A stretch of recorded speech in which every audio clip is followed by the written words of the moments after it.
একা থাকার ফলে শুধু নিজেরটাই ভাবা হয়। তার মধ্যে যদি কেউ 1-2 দিনের জন্য আসে, তাহলে সেই একঘেয়েমি ডেলি রুটিনটা বদলে সেই দিনটা কিছুটা অন্যরকম হয়। নর্মাল দিন হলে আমি সেরকম ব্রেকফাস্টে কিছু প্ল্যান করি, কিন্তু আজ এসেছে আমার কাছে এক খুব কাছের বান্ধবী। তার যেহেতু সাউথ ইন্ডিয়ান ডিশ খুব ভালো লাগে, তাই ব্রেকফাস্টে সেই রকমই কিছু বানানোর চেষ্টা করছি।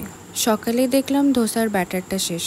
বাড়িতে একটু টক দই ছিল, তাই অল্প একটু টক দই আর যতটা টক দই তার থেকে একটু বেশি পরিমাণ সুজি নিয়ে সেটাতে হাফ গ্লাসের মতো জল দিয়ে খুব ভালোভাবে মিশিয়ে রেখে দেবো 15 মিনিটের জন্য।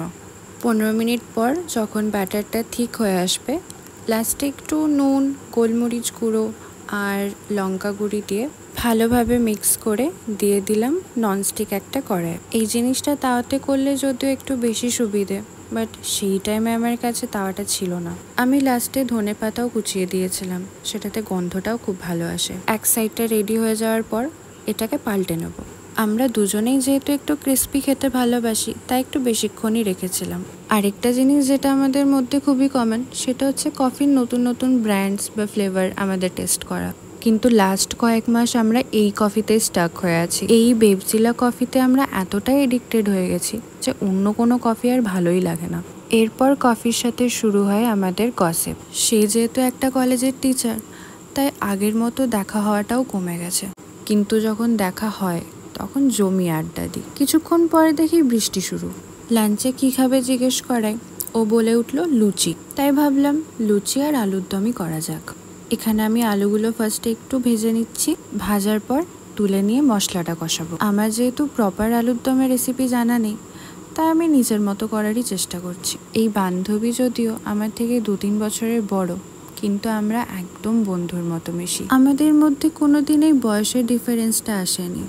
দুজনের ভালো সময় খারাপ সময় আমরা সবসময়ই পাশে থাকি। এবার দুটো পেঁয়াজ কেটে কুচি কুচি করে কেটে নেব। এরপর কড়াই তেল দিয়ে পেঁয়াজগুলো একটু ব্রাউন হয়ে যাওয়ার পর দিয়ে দেব আদা রসুনের পেস্ট। আমি এবার মশলাটাকে কষতে দিয়ে লুচির ডো বানানো শুরু করি।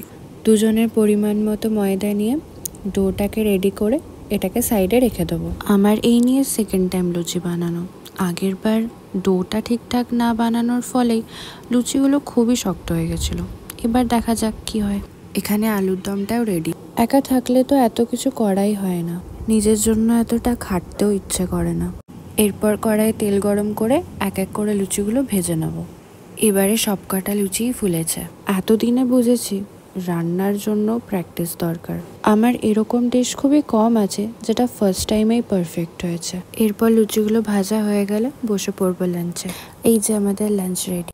এরপর একে বললাম টেস্ট করে একটা রিভিউ দিতে। যদিও ক্যামেরা পেছনে এর 3-4টে টেস্ট করা আগেই হয়ে গেছে। আমি ব্লিঙ্কিট থেকে অনেক আগে গ্রিন টির একটা বক্স অর্ডার করেছিলাম, সেটার খোলাই হচ্ছিল না, তাই ভাবলাম আজ সন্ধে এটাই ওপেন করা যাক। এই বক্সটায় 10টা ফ্লেভার আছে, 2 করে। আমরা সেখান থেকে অশ্বগন্ধার ফ্লেভারটাই চুজ করি। অল্প পপকর্ন নিয়ে বসে পড়লাম আমাদের সেই ছোটবেলাকার ফেভারিট কার্টুন নিয়ে। যতই বড় হয়ে যায় না কেন, শিনচান আমাদের কাছে একটা ইমোশন। পরের দিন কলেজ থাকার ফলে ওকে সন্ধেবেলায় বেরিয়ে পড়তে হলো। ও আমার মতো এখানে একাই থাকে, ওকেও একা সবকিছু করতে হয়। একা থাকায় মজা হলো, লোনলি ফিলটা তো হয়েই থাকে। এই ছিল আমার আজকের একটা দিন। তাহলে এই ব্লগটাই অবধিই থাক, দেখা হচ্ছে নেক্সট ব্লগে।